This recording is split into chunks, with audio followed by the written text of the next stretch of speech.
Recently, Grow the Hope invited Mark Walsh, the founding CEO of Air America and a Democratic media strategist, to speak about messages in the media with former Maryland Obama volunteers and members of the community at large. So we're arguing about the center. We're arguing about making the arguments to people in the center and trying to fight back the labels that the hard right is trying to put them in. Because if you think back, what they've been good at over the last 8 years is getting sort of themes out there that stick on a candidate. John Kerry was the flip-flopper. Al Gore was a liar. He never said, I invented the internet, but now we all think he does, right?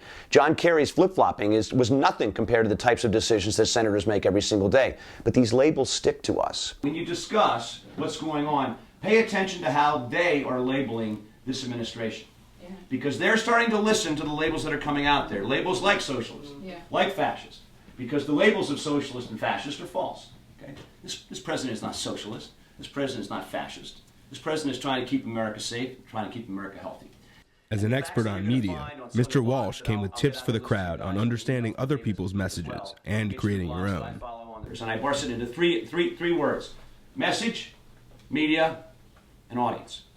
And I think you need to pay attention to all three. Message, what you're saying; media, the place and how you're saying it; and maybe most important, I'll start with that, is the audience.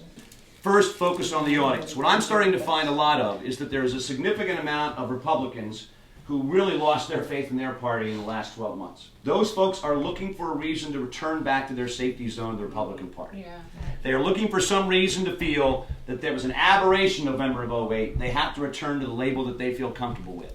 So these are the folks we should spend our time paying attention to.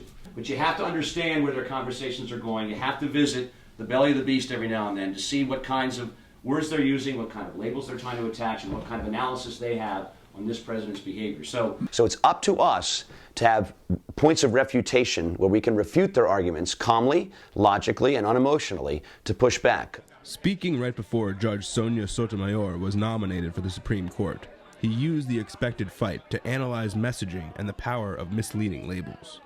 Already, we're hearing the term activist judge being tossed around. Yeah. One man's activist judge is another man's strict construction. It all depends on whose activity is being expressed. Activism is in the eye of the beholder. And I think it's very, very important that we try and push back on this term activism and look at the decisions they've made in the context that they made them. Activism is about taking a stance on something you believe in. As humans, we all do that. With the one exception, Justice Scalia, who believes literally the words of the Constitution is how we should lead our lives. If you listen to Scalia, anybody that doesn't believe in that is an activist judge, i.e. they are actively making decisions and forcing their moral or ethical or business or whatever opinions on people.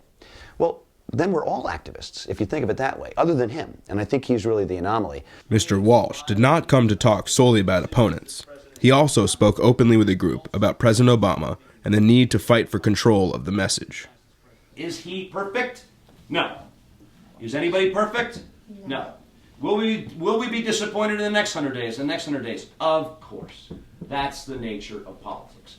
That's the nature of the job. Hard choices come and hard choices go. But this president, I think, we all believe him, a moral and ethical and a leadership position is still the man we want to see in that job for the next 8 years. But what we have to start to pay attention to in this media, message, and audience, we have to start to pay attention to the labels and find sources of news where you can push back. Let's have our own labels. Let's be ready to fight back with cogent, respectful arguments that are data-based to push back on the labels from the centrist Republicans that we were able to get in the 2008 campaign that we are at risk of losing in the 2012 campaign.